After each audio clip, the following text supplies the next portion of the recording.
Muhammadin wa ala alihi. We're on the wajibat of Hajj, aren't we? Yeah.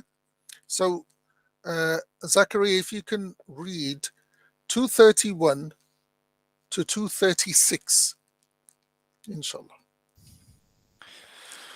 The wajib non-essentials are with blood sacrificed fixed, and among these are the circumambulation of he who enters Mecca, performing the Safa Marwa circuits shortly after, walking on one's feet for the circumambulation and following Safa Marwa circuits. 4. The two post circumambulation units of formal prayer if the circumambulation was a wajib one. 5. Descending in Muzdalifah when coming back from Arafah. 6. Spending 3 nights in Mina. 7. Entering sacredness or going into ihram at the appointed stations. So Dhul Hulayfa is for Medina and Syria, and Juffa is for Egypt. Qarn al-Manazil is for Najd. I need the Arabic for this part. No, it's Qarnun li Najd, Dhatu Arq, Iraq. Yeah, and Yalamlam is for Yemen, who come from these directions. 8. Not wearing sewn clothes for men. 9. Saying the Talbiyah. 10. Shaving one's hair. 11. Stoning the pillars. And that completes the list. Okay. Imam Bismillah ar-Rahman ar-Rahim wa sallallahu ala Sayyidina Muhammadin wa ala alihi. Sidi Meyara, he's divided, the rites of Hajj into 3 divisions. So the first division is, the arkan, wajibat, which can't be repaired, which, we covered last week. The second division is the wajibat, other than the arkan, which can be repaired with the blood sacrifice, which, we'll cover in this section. The third division is the sunan and mustahabat, mandubat, or things that are mustahab, which the obligation is not to leave anything like them. Like, doing the ghusl before you go into ihram, kissing the black stone. Inshallah, I'll walk you through the Hajj in a minute, and I'd like you to remember it, because next week, if you fully understand what we cover today, I'd like you to walk me through it then, inshallah. Or let's see, when we come to the end of the book of Hajj, I think that would be more appropriate. Okay.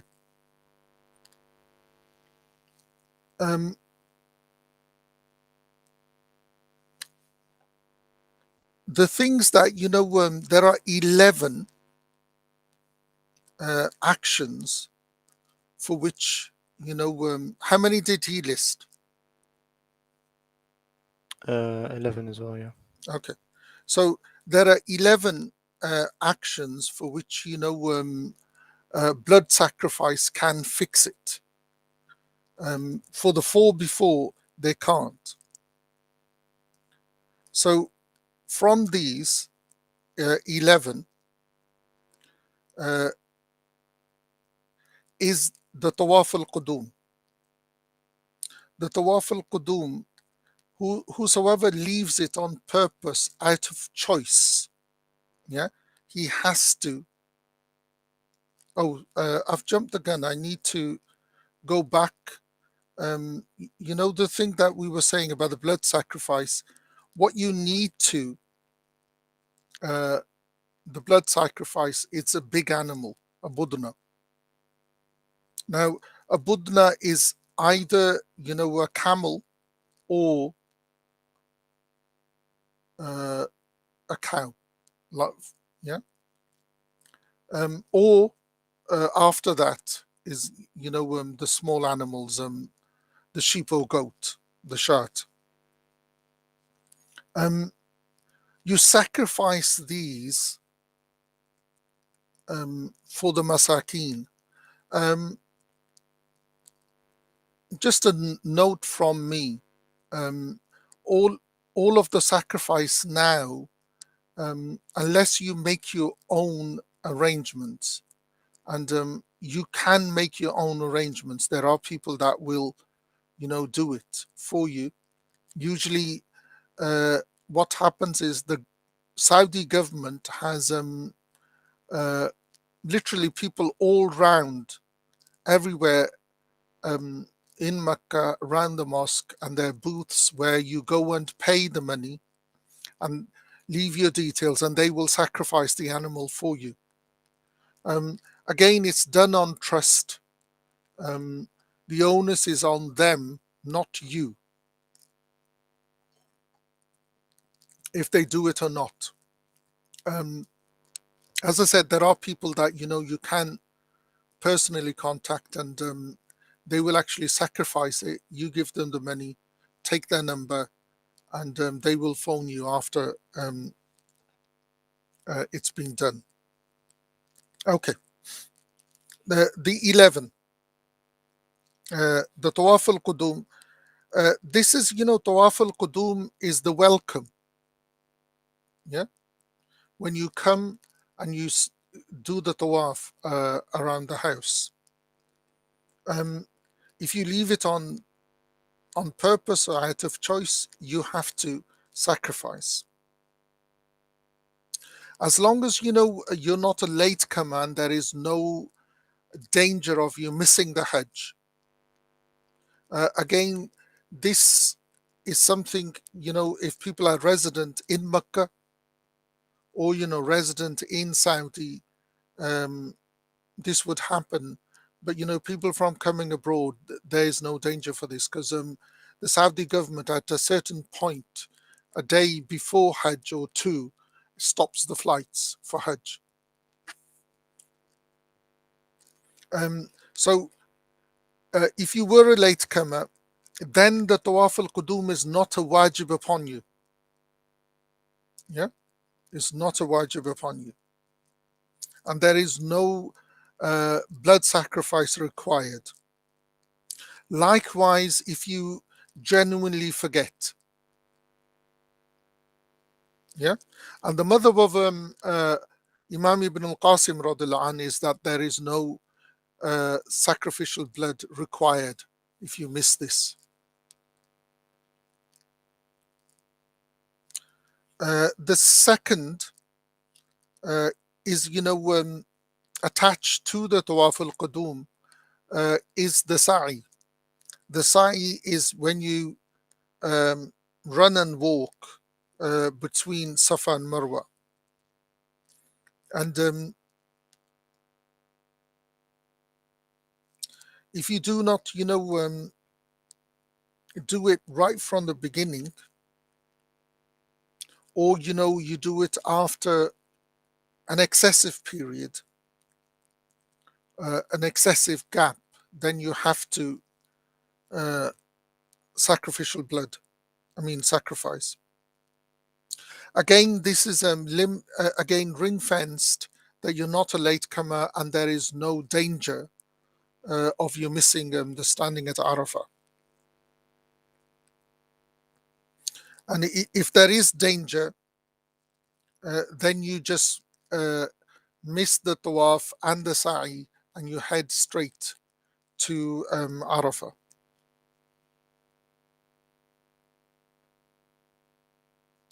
The third is walking in the tawaf and the sa'i. Again, this is something that has become defunct, because there's no way that the build of the mosque is such, you won't be allowed to ride an animal. You won't be allowed to ride an animal, because historically you could. The Prophet sallallahu alaihi wasallam's last Hajj, he did the tawaf on his famous camel. Yeah. So if there is a need, it's like now, disabled people or people who can't walk that much. There are for Safa and Marwa, there's a middle lane where they take the disabled, and with the tawaf now, the disabled people have been taken up onto another floor. If you do it without any excuse, again, there's sacrificial blood that needs to be spilled. The fourth wajib is the 2 rakats after the tawaf. And these 2 rakats are attached to every tawaf that you do. So after 7 tawafs, there's 2 rakats that complete the tawaf. So if it's, the tawaf al-qudum or tawaf al-ifada, tawaf al-ifada is the tawaf you come and do after the standing. So after you spend the night in Muzdalifah, you come and stone one of the walls, which used to be a pillar, Satan, and then you make your way to Mecca, and you do the tawaf, and then you pray 2 rakats. So if you end up leaving these and you are at quite a distance, so you can't come quite a distance, you from Mecca, you will end up having to sacrifice an animal. If you leave them totally forgetting, out of forgetfulness, Sidi Khalil says that, if it is out of forgetfulness, there is no blood sacrifice required. That's in the Tawdih. The 5th wajib is the stopping in Muzdalifah on your return from Arafah, because you stand on the day of Arafah, having prayed Dhuhr and Asr together till sunset, so into the night of Eid. And it's not, just to stop your mount, or, you just, but you've got to, spend some time there. Otherwise, you will have to pay a sacrificial animal. Also, if they leave it totally. This is one of, the when people, get to, the quite elderly, and then they go on Hajj, they can't spend the night in the open, so they end up having to pay for all this kind of stuff. Spending 3 nights, this is the 6th, spending 3 nights, in Mina to stone, the Jamarat. And by the nights, it means, the night after Arafah. And if you leave it totally, if you don't spend any night there at all, you will have to pay by, sacrificing an animal.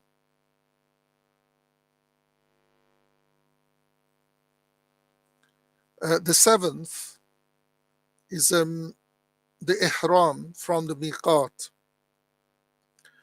So whosoever, passes the miqat for Hajj or Umrah, they have sinned, if they return back and put on the ihram, they still will have to sacrifice an animal.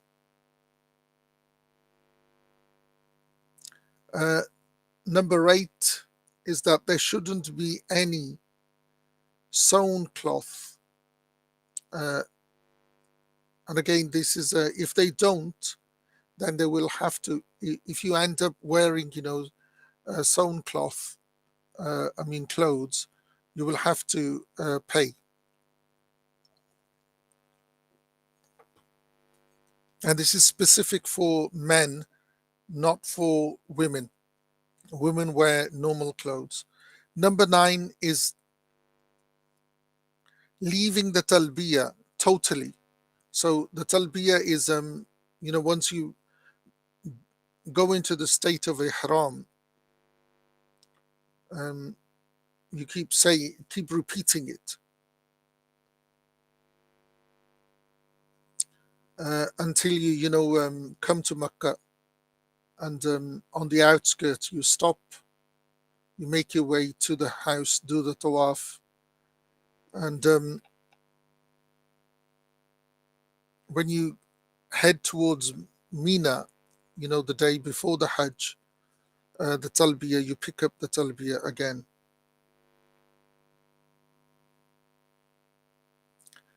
As to leaving it, there is a difference of opinion between Ibn Arafah and Sidi Khalil, because Sidi Khalil says there's an Ibn Hattab, if you do begin it and then leave it, there's no sacrifice allowed. Number 10 is leaving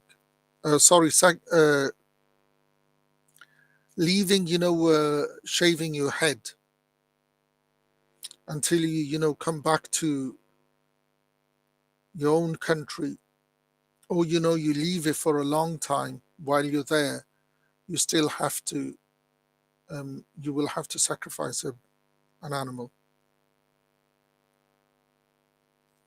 Number 11, if you leave the stoning of the 3 jamarat,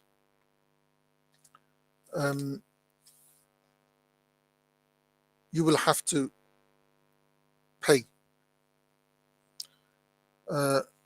by sacrificing an animal.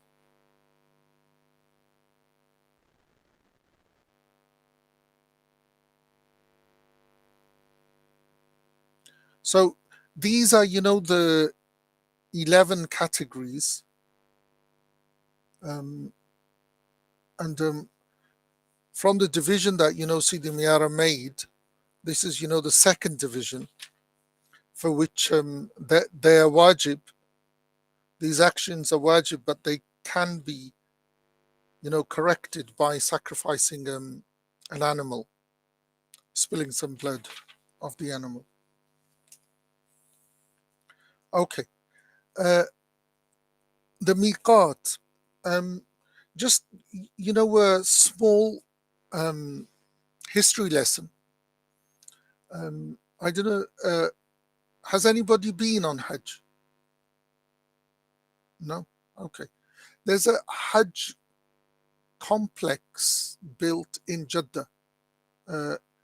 It's separate from Jeddah airport. It's specifically for the Hajjis that fly into Jeddah. Now, when this was being built in the 60s and 70s, there was a coming together of minds of Muslim scholarship. By Muslim scholarship, I mean across the board, Sunni, Shia, all of them came together and they agreed, because the miqat, there's like points where you can enter the sanctuary, and we know that majority of them were appointed by the Rasul alayhi salatu wasalam, but some of them, like of Iraq and Sham, they were appointed by Sayyidina Umar. So they're based on ijtihad of Sayyidina Umar, because those areas weren't conquered by Muslims till his time, and then he appointed that. So they accepted that, because this new Hajj complex was being built, they would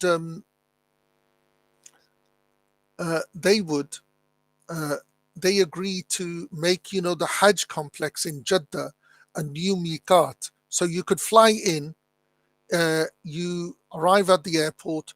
Once you've gone through immigration, the facilities would be there. You would do your ghusl, put on the ihram, pray your 2 rakats, and begin the talbiyah. So from practicality, it was the ideal solution. And the Wahhabi scholarship wouldn't agree, so it was dropped.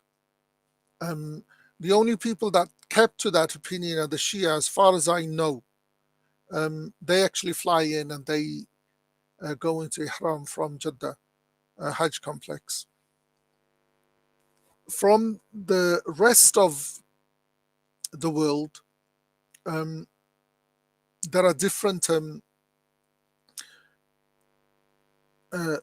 depends on which part of the world. If you're coming from, South Asia or the Far East or Southeast Asia, it would be, Yalamlam, which is, from Yemen.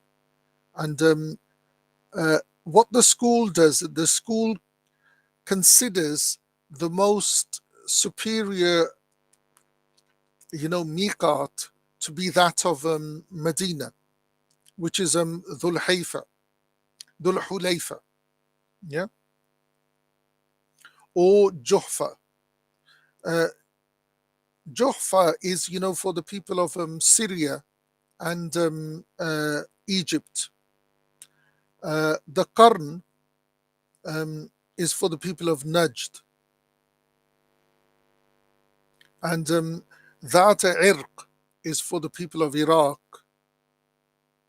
And for the people of Mecca, the best one for them is Jirana, or after that is Tanim.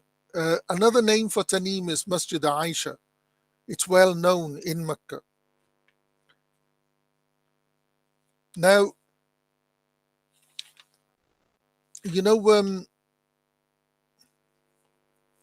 Hajj, there are 3 types of Hajj. There's Mufrad, Tamattu, and Kiran. The one that, from the UK, all the Hajj companies will not give you the facility to do the Mufrad, because the only one that you are very likely to do is, Hajj Tamattu. Hajj Tamattu, what it does is you do the Umrah first, then you come out of the state of Ihram. You go back into, wearing normal clothes. And then near the time of the Hajj, you go back into the state of Ihram. You go to Masjid Aisha, do the ghusl, put the 2 sheets of Ihram on, pray 2 rakats, and begin your way to Arafah. That is the only one that, UK companies will give you the facility for. Hajj Mufrad, which, the school gives preference to, is the Hajj on its own.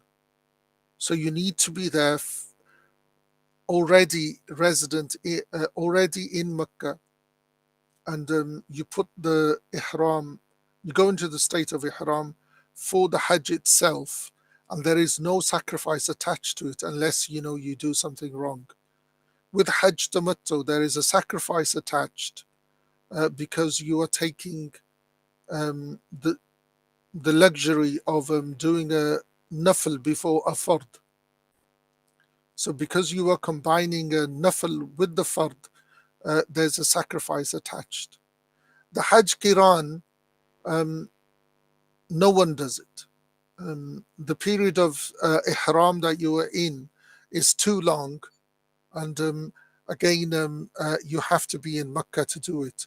Again, it's like the mufrad, but once you finish the Hajj, then you do the Umrah, and that's the same with the mufrad Hajj and the Qiran form of Hajj.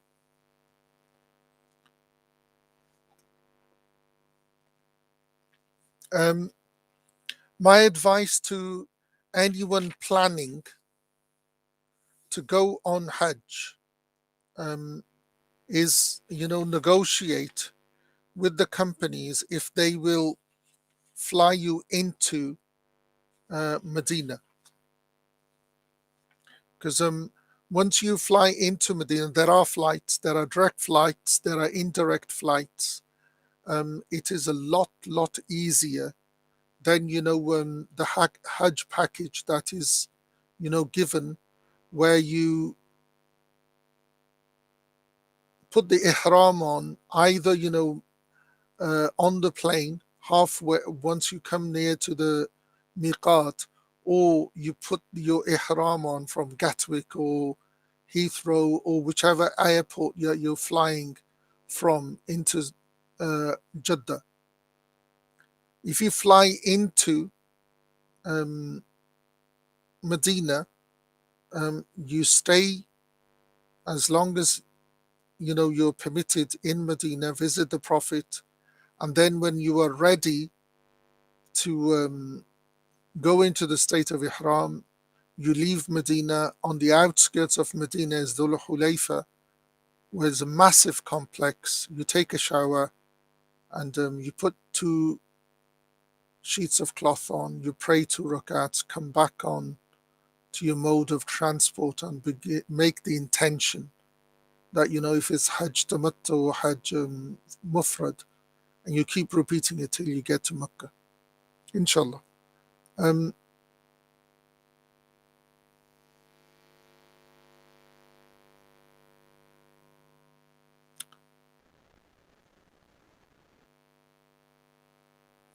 I've got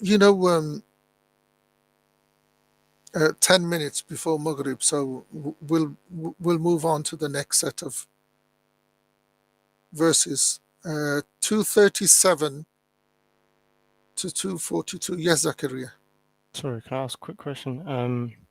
Could you quickly go through what talbiyah is again? Okay. It's talbiyah is labbaik Allahumma labbaik la sharika lak, innal hamda wa ni'mata lak.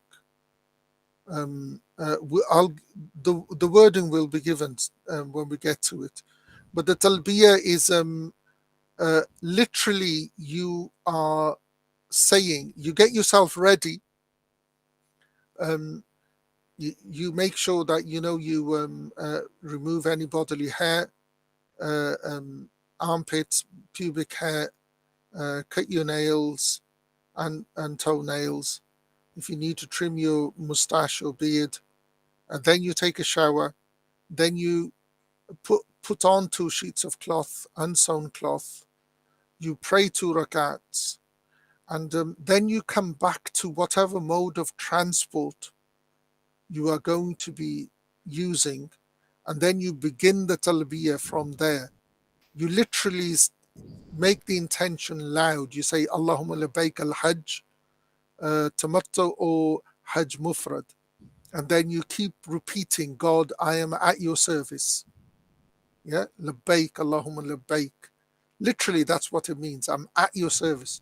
That everything what is halal to you, why it's called ihram, like takbiratul ihram, when things that are halal for you become haram. So here in that state, when you go into the state of ihram, things that normally would be halal become haram. Sexual intercourse, perfume, scent, anything that would be considered luxury as well. You should see, some of the packages that are there. First class packages cost you about 10,000, and it's like going to the gym where you use all the machines. You don't have to physically do anything. But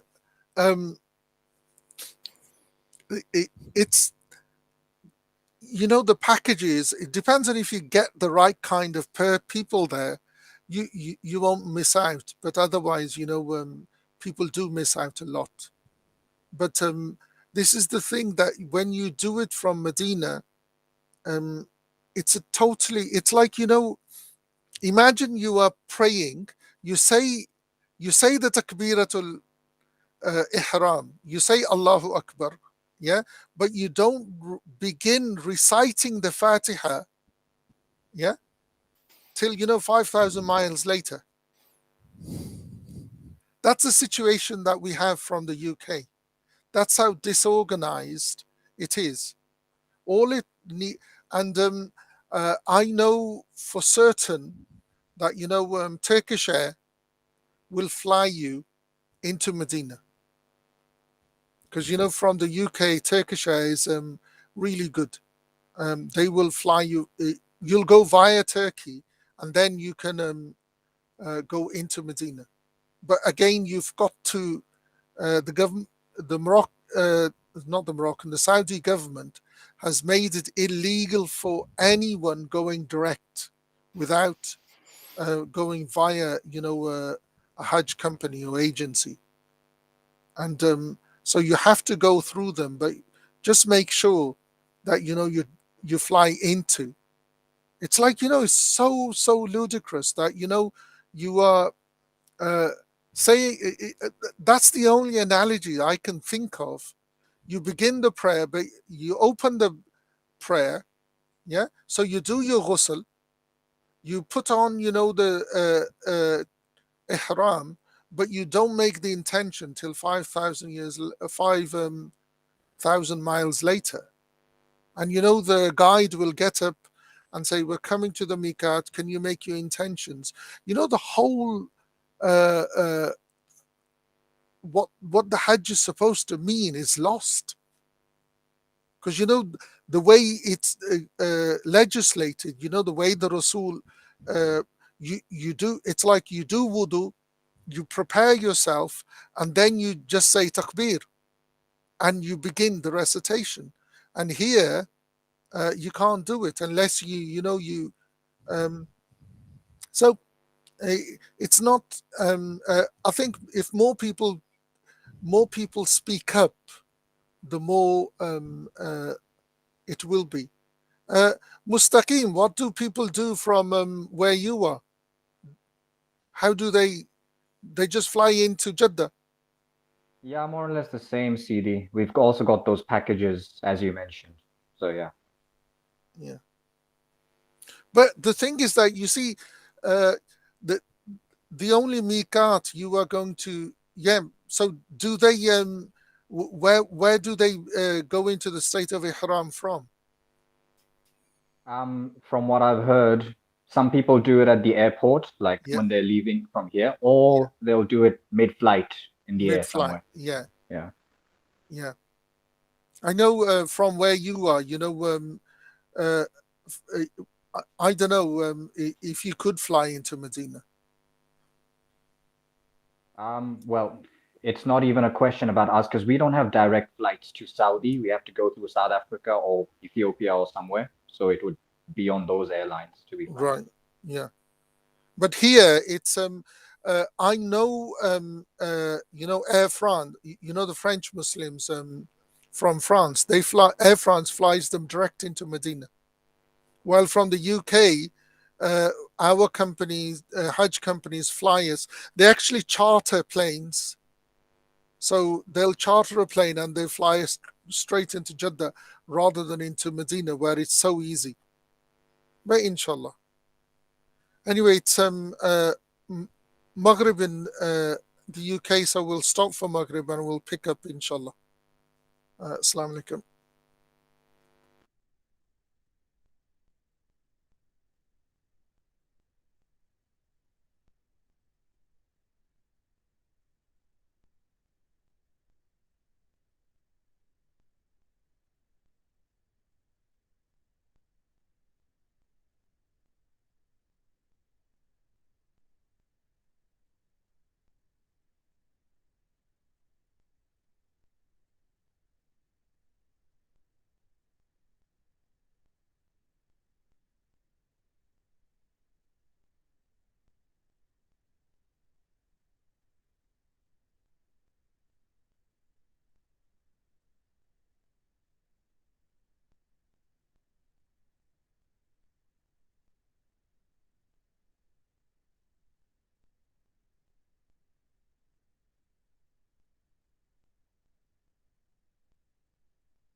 Assalamu alaikum wa rahmatullahi ta'ala wa barakatuh.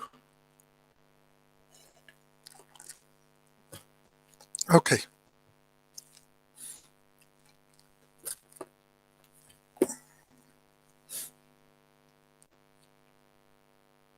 (237) to 242. So, and if you wish to adhere to the order of the acts of your Hajj, then listen to an explanation of it and concentrate your thoughts. If you arrive at Rabi', then clean yourself and make a ghusl like the obligatory just before beginning. Wear two pieces of seamless cloth, one about the torso, one about the waist, and a pair of sandals. Accompany the sacrificial animal and make 2 rakats, reciting al-Kafirun and then Ikhlas. Enter into the ihram whether you are mounted or walking, with the intention accompanied by the words associated with it, namely the talbiyah and the takbir, or the action like walk immediately before the ihram.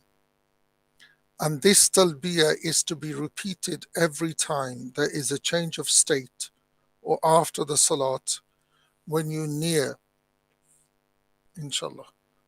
243. Okay. So we begin after we've talked about the arkan of the Hajj and the wajibat, which can be made up by sacrificing an animal. We begin the explanation of the rulings that we've covered. So to begin with, in order of the actions of the Hajj, he says, listen to this. So gather your thoughts and mind and be present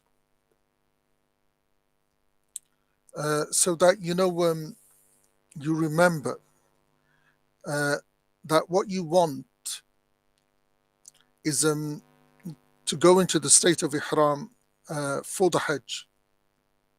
When you reach the miqat, these are where you can't pass without being in the state of ihram, so it's not halal to pass them.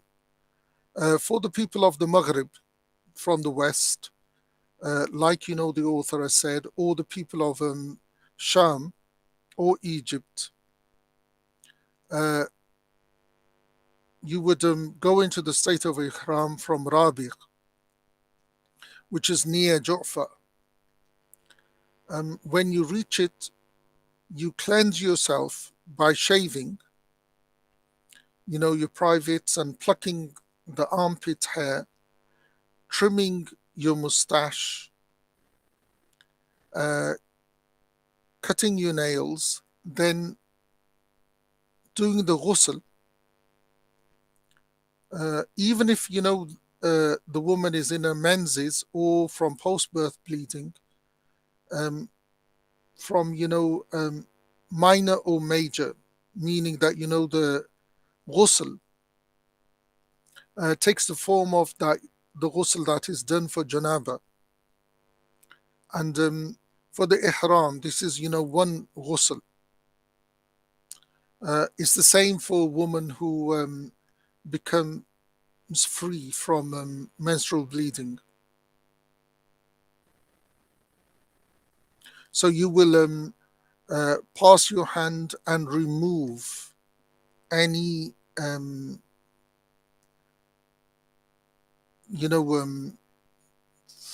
dirt or anything that is on your body, rubbing it, cleansing it as much as you want, and passing your hands with the water, because this is the only time till you come out of the state of ihram where you will be allowed to rub your body when taking a ghusl. It takes the same form as the ghusl you would do for ihram and for Jummah. And like there's a correlation for the ghusl of Jummah and setting out for the mosque, there's a correlation for this ghusl and the 2 rak'at. Once you've taken the ghusl, you will from the 2 sheets of cloth material that you have, you will use one to wrap around your waist and the other to cover your shoulders and torso. As to footwear, you can't wear normal footwear, so your ankles and heels and top of your foot should not be covered. So ideally something, because you're going to be walking in them, something comfortable so you can walk in them, but there shouldn't be a strap on the top of the foot or behind the heel. So if you can get walking sandals where the straps come off, so you can use them again, that would be ideal. Or you can get, if you can get a comfortable pair of flip-flops or something like that. After you've done that, so you've taken the ghusl, you've put those 2 sheets of cloth on,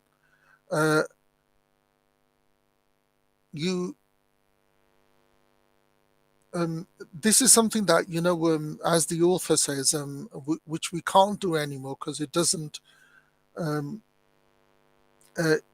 historically, because people would travel in caravans, they would have 2 types of animals with them, one that they would be sacrificing and the other for their own drinking the milk or eating the meat.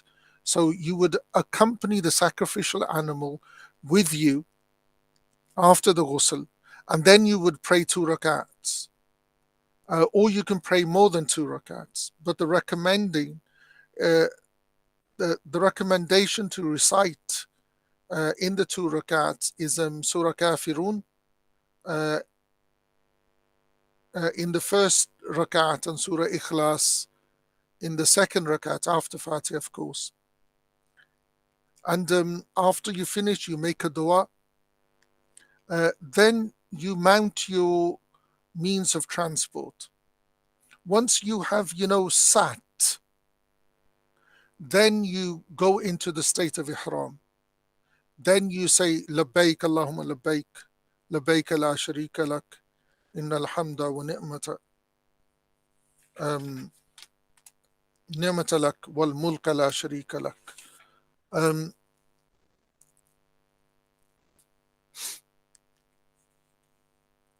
And you don't stop, doing this until you, on the outskirts, reach the outskirts of Mecca.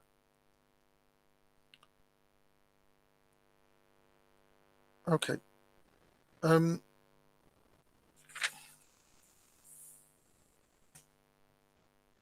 There's something, inshallah, I will share with you, because there's because Imam Malik radiallahu anhu only did 1 Hajj in his lifetime, and that was the only time he was absent from the city of Medina.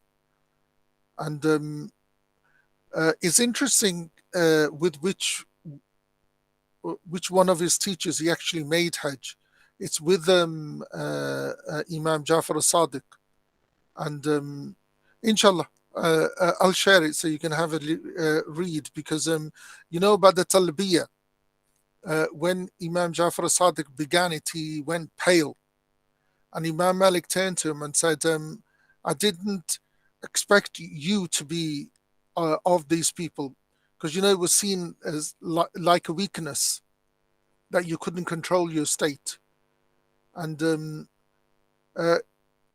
Imam Jafar Sadiq said that, his grandfather, Imam Ali bin Hussein, Imam Zainul Abidin, when he said the talbiyah, he fell off his mount. And people asked him why. He said, I'm saying, God, I am at your service. I dread that, the reply is that your service is not accepted. So it was an amazing experience. So when you, Sidi Meyara says that when you're saying the talbiyah, you need to be present. This is something that, I advise people, especially when they are doing any act of worship, is try to be present. And how you can tell if you're present or not is see where your mind is taking you. Because, if you don't focus, your mind, wanders. So it's be present when you say the talbiyah, and that, Allah answers your, your dua. And don't laugh a lot. Don't play around a lot. This is in the state of ihram. Renew your talbiyah whenever your state changes. If you stand, say the talbiyah. If you sit, say the talbiyah.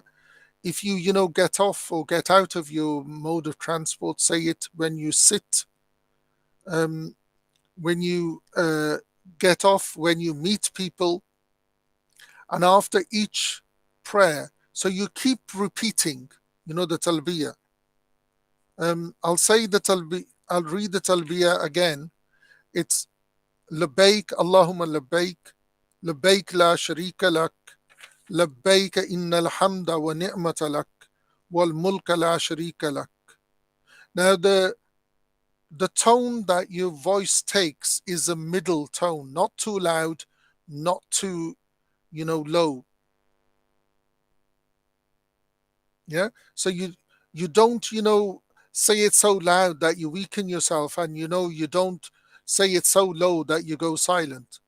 And Sidi Mayara says that, God has made a balance in everything. So be balanced.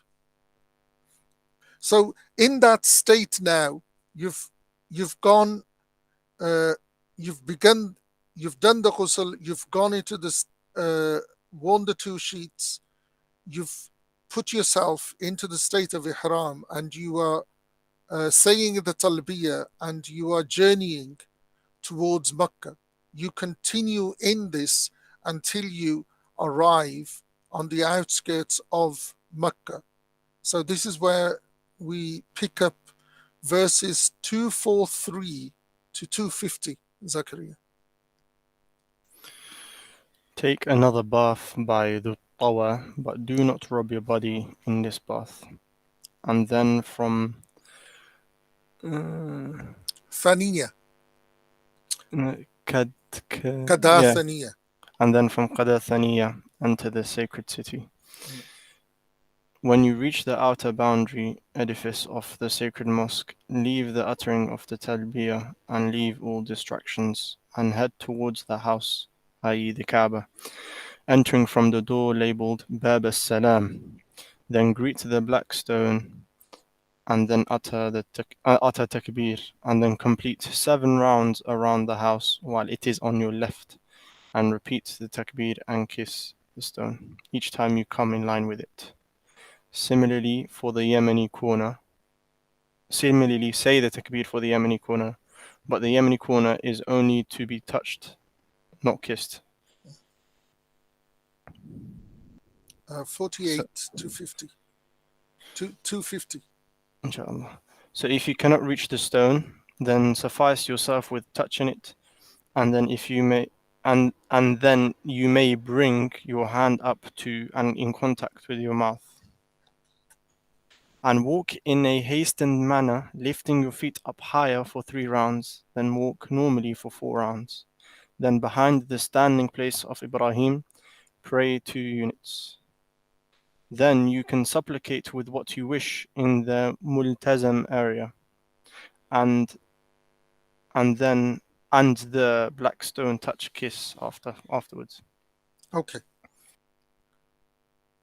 So this, the pattern that's been described, because of the packages that are and the transport from Jeddah airport into Mecca is by government transport. So they do not stop. They won't give you time to take another ghusl and then enter. Yeah. So I'll read what Sidi Meyara has done, is saying, but you have to keep in mind that we don't have any control of how we enter. Um, it's amazing how, the roads were built. They do actually enter through these and exit. So Sidi Mayara says, when we approach Mecca and you reach the Tuwa, at this distance, you take a ghusl to enter Mecca. So you pour water with passing the hands without dulk. So there's no rub. It's just literally passing of the hand. Yeah, no dulk. This ghusl in reality is for the tawaf. Yeah. The evidence is that it is dropped for those who can't do the tawaf.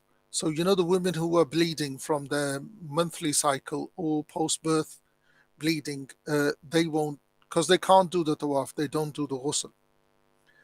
Then you enter Mecca through Qudaa Thaniya, which is, from the top of Mecca.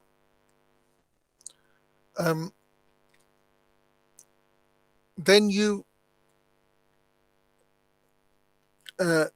descend from that towards and under, the graveyard.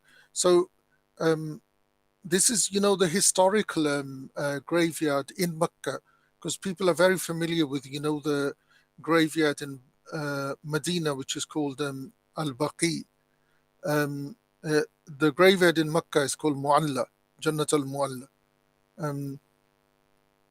You enter it, and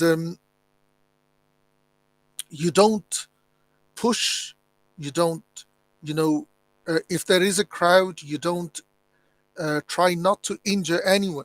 If someone wanted, in a nutshell, how do I make sure that my Hajj gets accepted? Yeah. First of all, that question should never arise. When you go on Hajj, the day after Hajj, you have to have certainty that your Hajj is accepted. It's just your relationship with God is such that He invites you to your house, and do you think He's not going to accept your coming? That aside, is make sure that you don't physically injure anyone, hurt anyone, and don't hurt. And if you can make sure you don't hurt anyone's feelings, that's the two major things that you should look out for. Don't physically hurt anyone. Don't, hurt anyone's feelings. Okay. You won't stop saying the talbiyah until you reach, the outskirts of the houses of Mecca. When you reach them, you stop the talbiyah and you occupy yourself and you aim for the mosque itself. And this is where, the tawaf al-qudum happens. So, the qudum, if you can write in brackets, the welcome or the greeting, whichever one. I think the greeting will be better, the tawaf of greeting rather than welcome.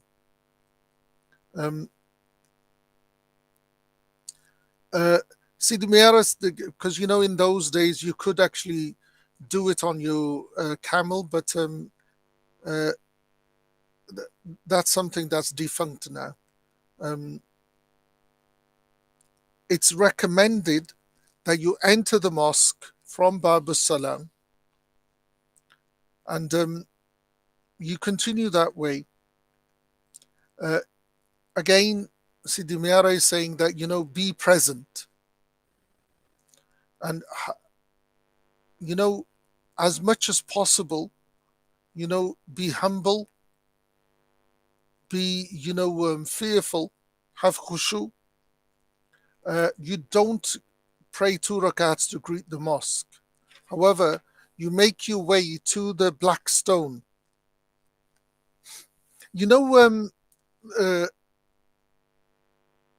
People always, do people know why we kiss the black stone?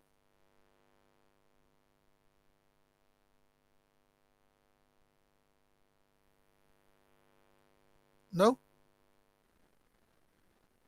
Okay.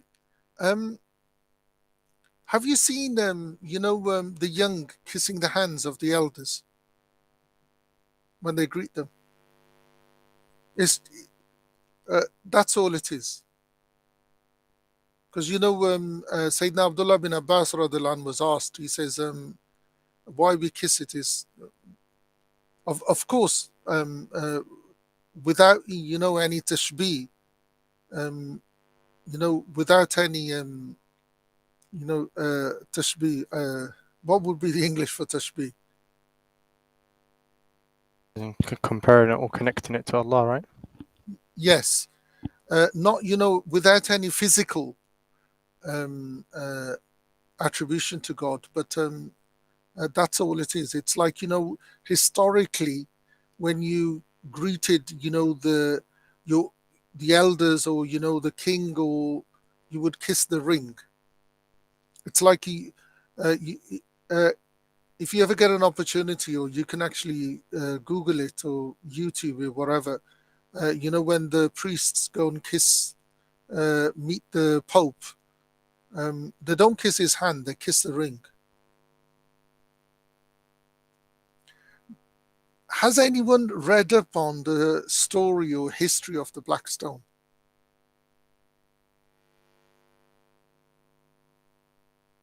There was a group of, just a potted one. There's a very weak narration that, it's a meter, it's from heaven. Yeah. Allah knows best about that. It was there was a deviant Sunni group called the Karmatiya from modern day Iran. They actually took the black stone and they broke it. One half was put in front of the way into the mosque, and the other was put where the toilets were, because they said Muslims treated it as an idol. So how the idols are dealt with is you break them. So they broke it. I think after 200 years, the king got it back and put it together. If you get a close-up, you will see that, there are bits of it in some kind of gel or something.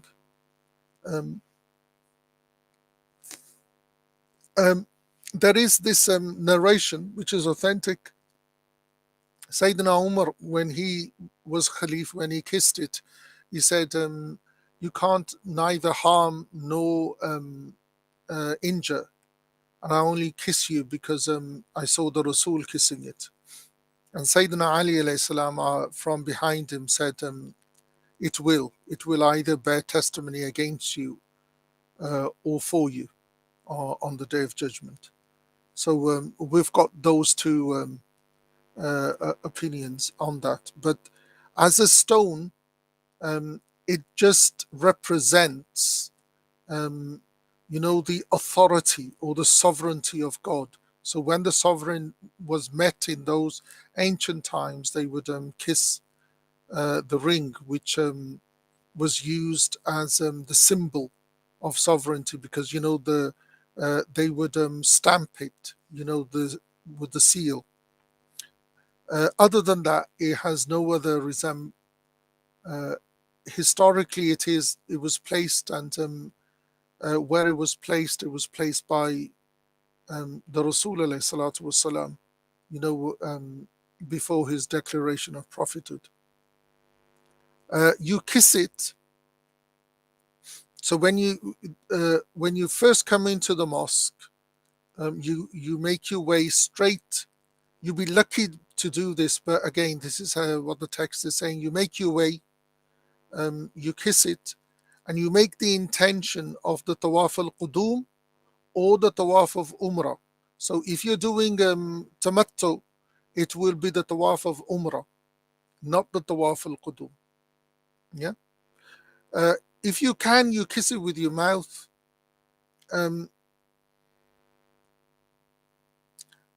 Then you say the takbir. Yeah. If there are crowds, you kiss your hand and point it towards it from far.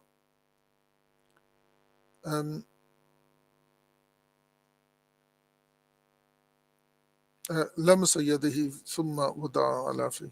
Yeah. Then you say the takbir. And you know the thing I was saying before, try your utmost not to physically hurt anyone, because the thing is that the crowds are you have to experience it to understand what I'm saying.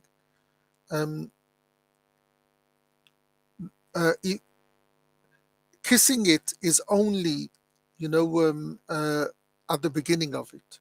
So every other, you just kiss it and point towards it, indicate towards it. You begin the tawaf, 7 circuits. Yeah. Now you'll find, when you're there, you'll see people have got their books and they're reading, from their books. No, there is no dhikr, no dua that is, transmitted from the Rasul alayhi salatu wasalam to say round the tawaf. Yeah. When you get to the Yemeni corner, you kiss, which is before the Hajar al-Aswad. You touch it with your hands and then you place the hand on your lips. Yeah. Now, between the Yemeni corner and the Hajar al-Aswad, that wall is the wall that you make dua. So when you're going round, because the other 2 corners, because they were knocked down, they're not the original corners, so we do not say anything or do anything to those corners. The Yemeni corner and the Hajar al-Aswad corner are the original corners, so you will indicate towards it and touch it. Yeah. And then between Hajar al-Aswad, the Yemeni corner and Hajar al-Aswad, there is something that you should, if you want, you can, make dua in your own language and what you want. Yeah. If you are unable, then, there is a comprehensive dua that, covers everything, which is رَبَّنَا آتِنَا فِي الدُّنْيَا حَسَنَةً وَفِي الْآخِرَةِ حَسَنَةً وَقِنَا عَذَابَ النَّارِ. That's the dua that you keep repeating. Yeah. And then you keep going round. Yeah. When you, after the Yemeni corner, when you come back to the Hajar al-Aswad, yeah. Again, if you can, kiss it. If you can't, then, just indicate, as the author said before. To kiss it and to touch the Yemeni corner and put your hands on your lips, The sunnah is only once. The rest is recommended.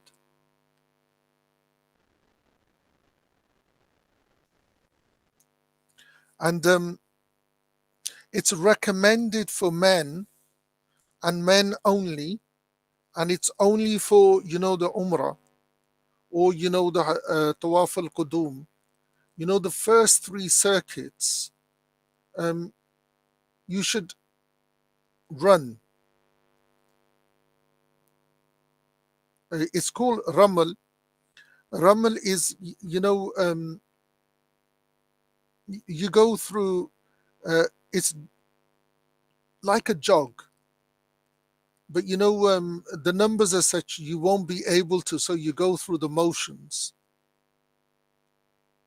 And the Ramal is not for women, it's only for men.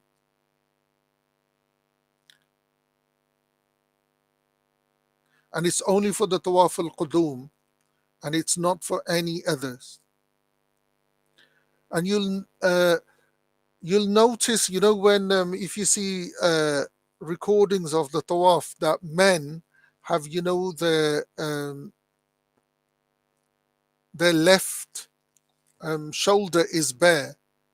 That is only for the first 3 Tawaf only. After the 3, the other 4, you just cover your shoulders. After you finish the 7 circuits, you go behind the Maqam Ibrahim. Again, this is a nightmare to pray anywhere near the Maqam Ibrahim. So try to get yourself away from, the Tawaf where it's busy, but in that general direction, and pray 2 rakats. And in the first, after Fatiha, you will read Kafirun, and in the second, you will read Surah Ikhlas. And then it is recommended to make the dua after the tawaf between, the mustalzam. The mustalzam is, where the door and the Hajar al-Aswad is. Between that, it's you'll see people literally splatter themselves against the wall. If you are lucky enough after that, kiss the Hajar al-Aswad again, and this kissing is completing, the tawaf itself. And then you will make your way towards Safa for the sa'i. So that's where we are now, 251 to 254. Then go out to Safa and stop on it facing the Kaaba. Then utter the takbir and tahleel, which is La ilaha illallah. Then hasten on to Marwa and stop for verbal remembrances and supplications, like you stopped on Safa, and jog in the middle of the valley between Safa and Marwa. And in this you will be following the Hajar, Ismail's mother, Ismail alayhi salam. When did you want me to stop? 254, did you say? No, read 254. Okay, so there's 253. You will stop 4 times on each of the 2 hills and complete 7 legs, pacing between them. Supplicate as you wish while performing the Safa and Marwa circuits and circumambulation, and while on Safa and Marwa with what is recognized or to be recommended. Okay. I don't know. Yeah. Okay. Inshallah.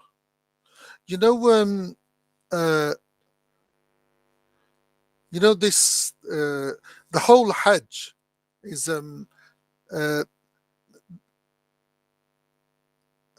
have you all of you are familiar with that ayah where in the Quran where Allah says fadhkuruni adhkurukum, that remember me and I will remember you. So the first part is easy, isn't it?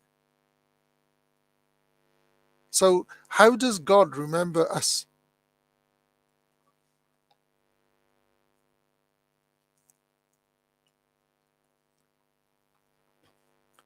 Yeah. The Hajj.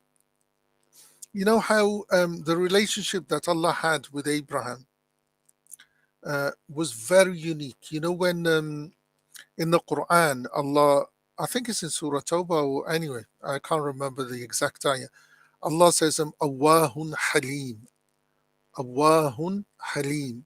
And if you read the commentaries on it, Awah is that, he'd melted in the dhikr of God to such a degree that, he would be continuously remembering Allah, and all you would hear is, uh, uh, uh.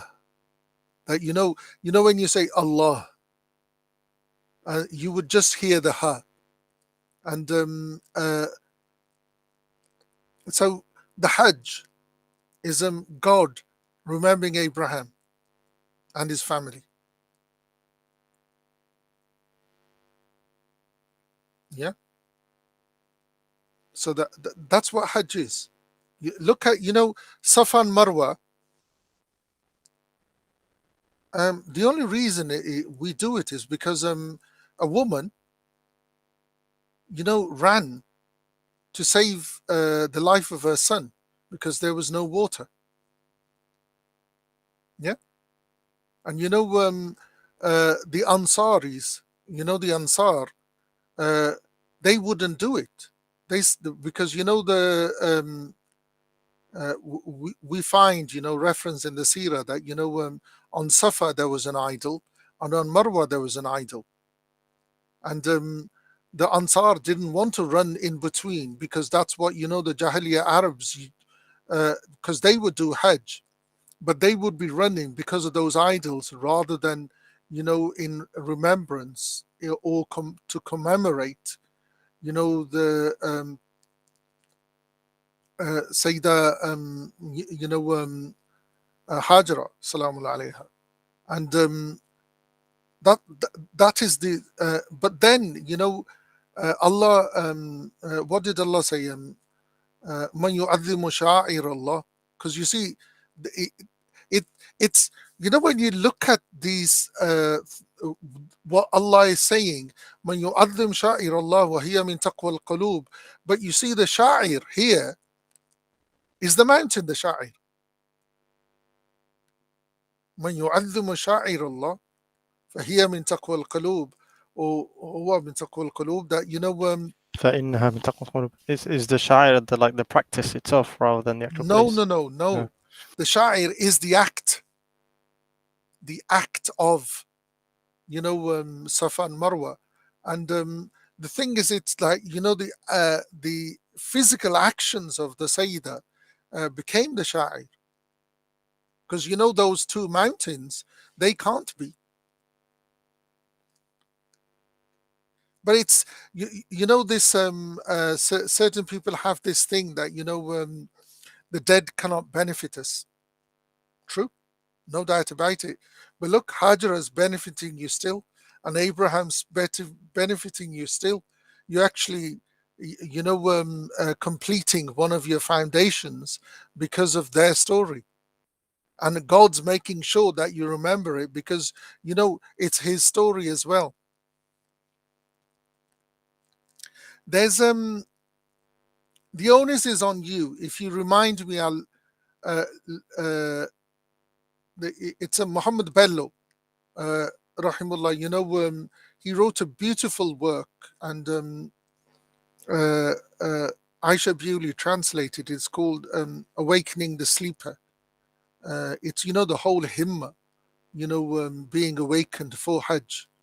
It's an amazing write-up on Hajj. If you remind me, inshallah, I'll dig it up. It's somewhere on my external hard drive.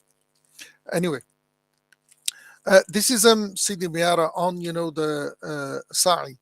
So he says, when you finished from the tawaf and you kiss the Hajar al-Aswad, you come out towards Safa. When I first went in the 90s, you could still see Zamzam, and there was access to it. Now you just get big containers full of Zamzam all over the mosque, and even in its pipe to the mosque in Medina as well. So this is something that, Sayyid Alawi Maliki Makki, rahmatullah alayh, as long as he lived, he never drank anything else but Zamzam. And when he would travel, he would always, ask a couple of his students to come along with him, and on condition that there was no luggage. They could only bring hand luggage, and their luggage allowance was taken, because wherever he went, he would take Zamzam with him. So you literally, have a belly full of Zamzam. Literally, as much as you can physically drink, you drink Zamzam. Because that was, before you got to Safa. And the way is, you stand, face the Kaaba, and you ask for three things. Allahumma atini ilman nafiyan wa rizqan wasi'an wa shifa li kulli da'. Okay. So you come out from the Baba, the gate is still there. It's still called, the Safa gate. So you walk through that and you go to the top of Safa. You don't actually really need to climb, because, the floor literally goes to the top of Safa. Yeah. And it's recommended for women as well, as long as, there is space. So you go to the top. And then you turn facing the Qibla, facing the Kaaba. You say the takbir 3 times. Then you say La ilaha illallah wahdahu la sharika la, lahul mulk wa lahul hamd wa huwa ala kulli shayin qadir. La ilaha illallah wahdahu anjiz wa'dahu wansur abduhu wahzim al-ahzab wahdahu. So you do this dhikr, then you send salawat on the Rasul alayhi salatu wassalam.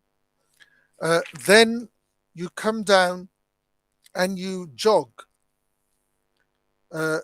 between, the jog is, in between the ramal and, a proper jog,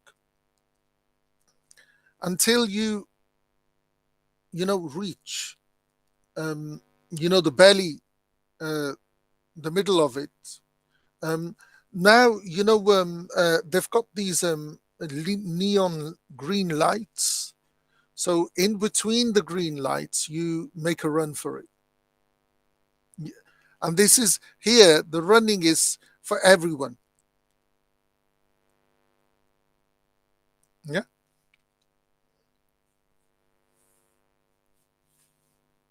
And when you reach, Marwa, you do exactly, what he said before, the same dhikr, facing the Kaaba, and, salawat on the Rasul alayhi salatu wassalam. And you repeat this. Yeah. You repeat this. So there should be 4 standings on Safa and 4 on Marwa. Yeah. And you begin with Safa and you finish with Marwa. And it's recommended that you go back and sorry. The following, places are, where mustajabud dawa, where your dua is accepted. Yeah. The multalzam. Yeah. Then the sa'i and the tawaf. So at the mustalzam, when you are, in doing the sa'i, and when you are doing the tawaf,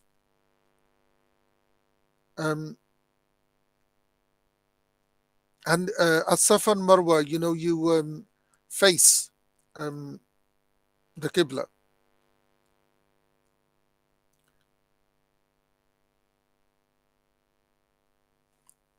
Okay. Are there any questions on, you know, what we've done so far? Because we've done the tawaf, we've done the sa'i. Is it clear or you okay? Okay.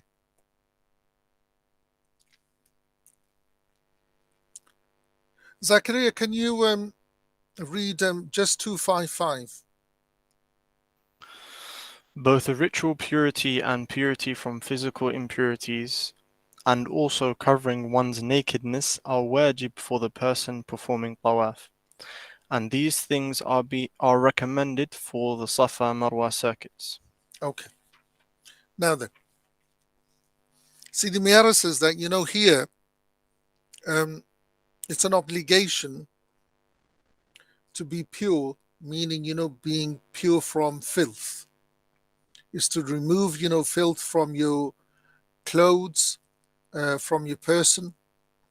And there is no, you know, ishkal, meaning no problem in being pure in, you know, the makan of the tawaf, you know, at the mataf. So you should be in wudu or tayammum if that is permitted for you. And it's an obligation that you cover your private, you know, your aura. And from, you know, the sa'i between Safa and Marwa, that is not an obligation, it's a recommendation. So for the tawaf, it's wajib to cover your privates. For Safa and Marwa, it's a recommendation. Okay. Now, yes, Saifuddin. Does this include the thighs as well? Say again? This includes the thighs as well, I assume. The thighs. You must cover your thighs. The thing is, you know,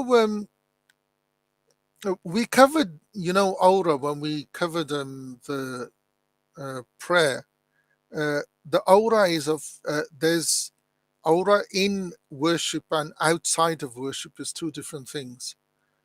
On the thighs, within the madhab, there's no agreement. Yeah.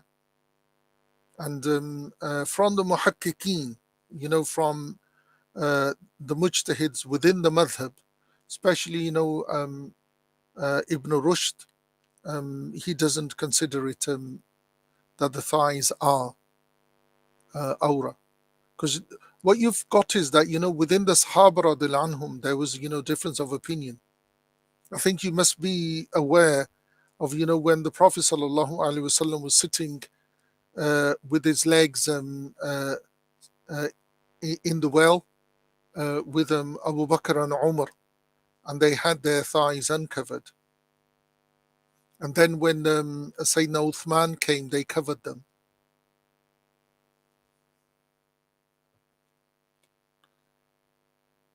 So for worship, they should be.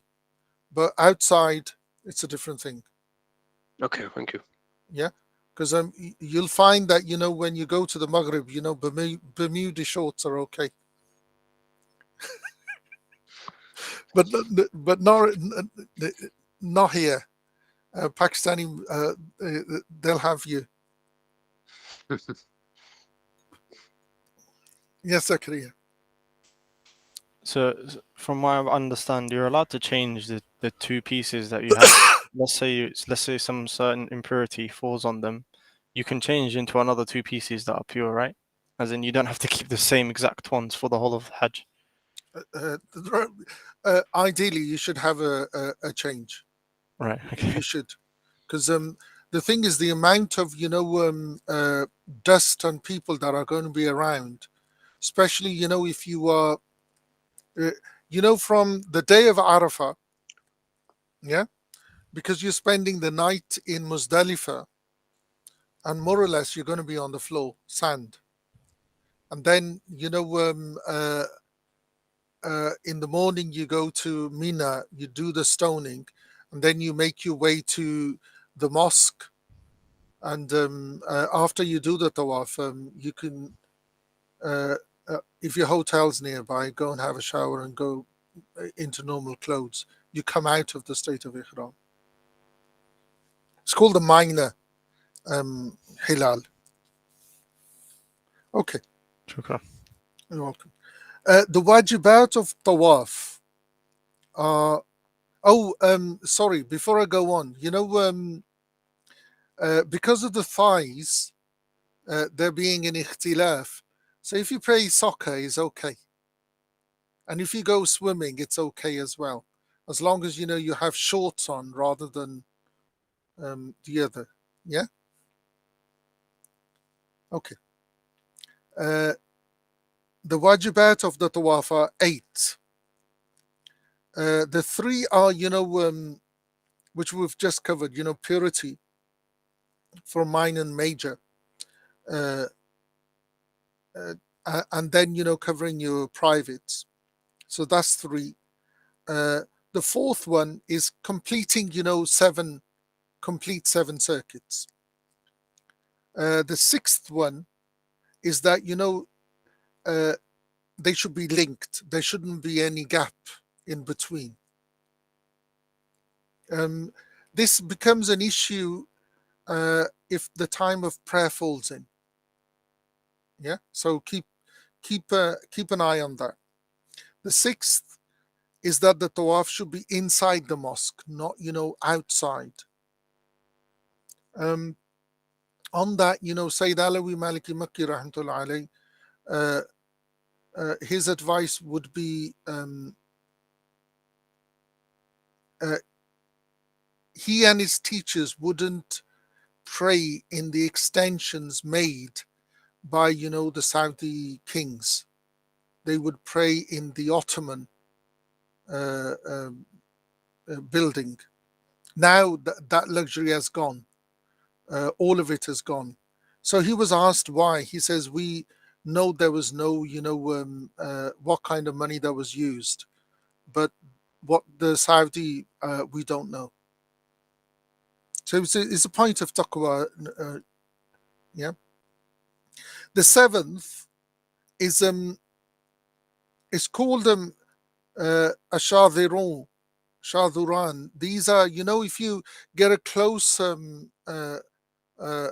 picture of the Kaaba walls, at the bottom it's raised about that much. It's on a slope, so you should be nowhere near them. Yeah, so you should be at least I don't know how much that would be. Your forearm length away from the wall.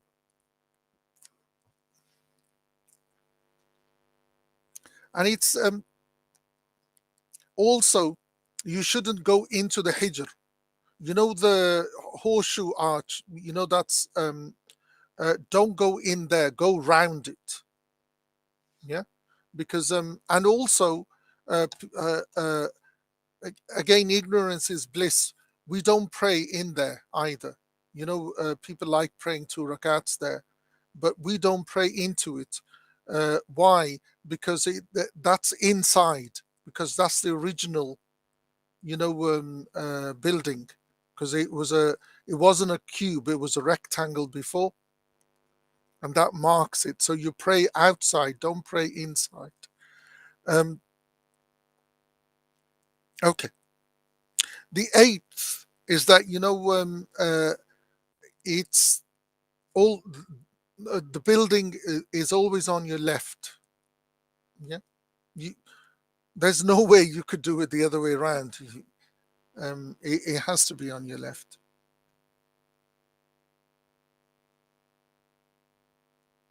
The sunan of tawaf are 4. First, you walk. You don't, ride. Again, that's gone from our hands. Second is kissing the Hajar al-Aswad only in the first tawaf. and touching the Rukn Yamani in the first. The third is the dua with the salat on the Prophet sallallahu alaihi wasallam, or a dua or salawat combined with the same meaning. And so if you don't know any, then the one I told you before, Rabbana atina fid dunya, and then just salawat. Majority of people know the one salawat that you do in your prayer. So those two du'as would suffice. The fourth, which is the ramal, and that is only in the tawaf al-qudum. Yeah. The conditions for the sa'i are three. There are three conditions for the sa'i to first, it has to be after 7 tawafs. Second, it has to begin at Safa. And 3 is that it can't be before a tawaf, it's always after a tawaf. The sunan of them is kissing the Hajar al-Aswad after the 2 rakats for the tawaf, and going on top of Safa and Marwa, and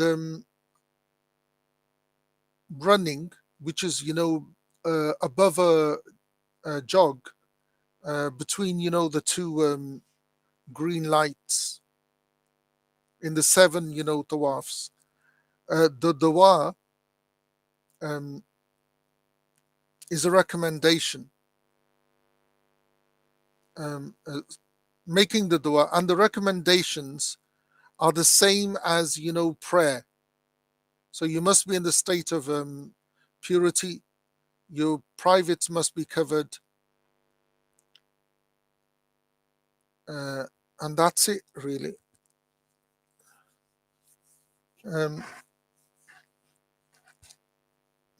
Zechariah 2:5-6.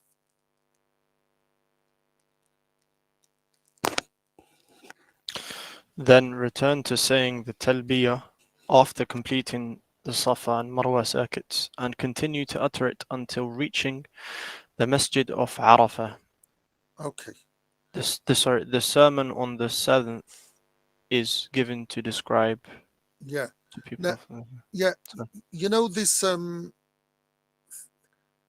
it tells you what historically used to happen. It doesn't happen anymore. The responsibility, the Saudi government has given the responsibilities to the companies that provide the Hajj packages. So the people in the state of Ihram, they would continue the talbiyah until they reach Mecca. Then they would stop it and not return to it. Or should you stop it and not return?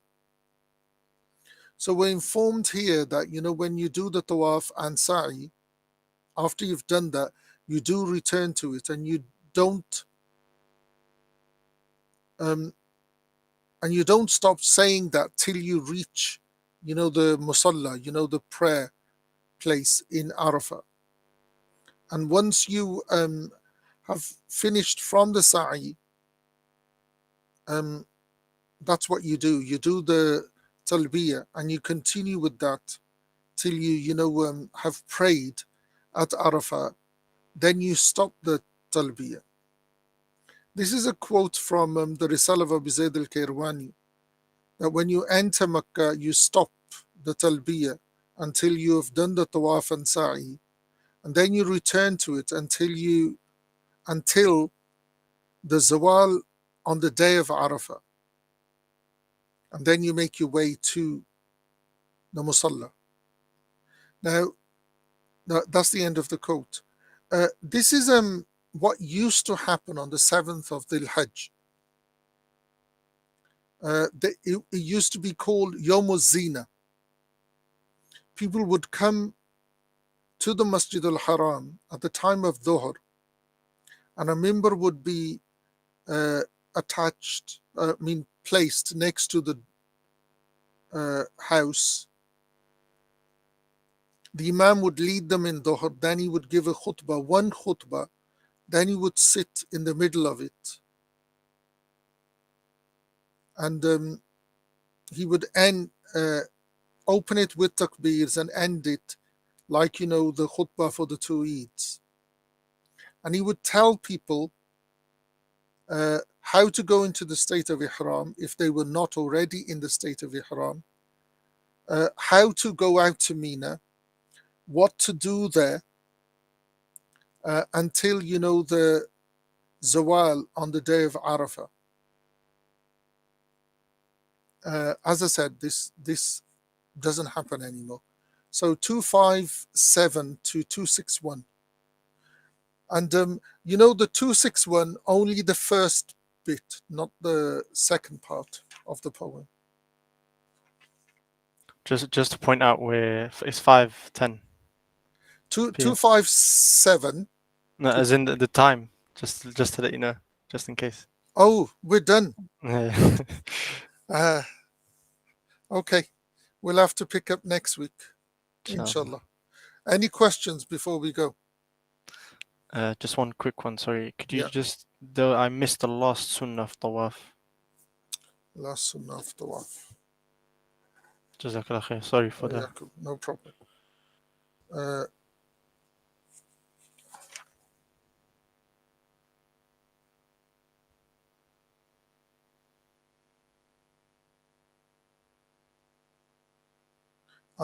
The first sunnah, it's got 4 sunnah. Mhm. The first is walking, not riding. Yep. Second is kissing the Hajar al-Aswad in the first tawaf, and touching the Rukn Yamani in the first. The third sunnah is the dua with the salat on the Prophet sallallahu alaihi wasallam. Mhm. And the fourth is the ramal for men, not women. Ramal, the jog in the first 3. Right. Yeah. Okay, thank you. Hold on. Tahmiz has something. What was the sunnah of sa'i? The sunnah of sa'i is kissing the Hajar al-Aswad after you've finished 2 rakats, then going up Safa and Marwa, and running in between, the green, for the full 7 rakat, 7 circuits, and the dua. That's and what was the 6th wajibat of tawaf? Okay, the 6th wajibat of tawaf was, where are we? 6. It has to be inside the mosque, not outside. Yeah.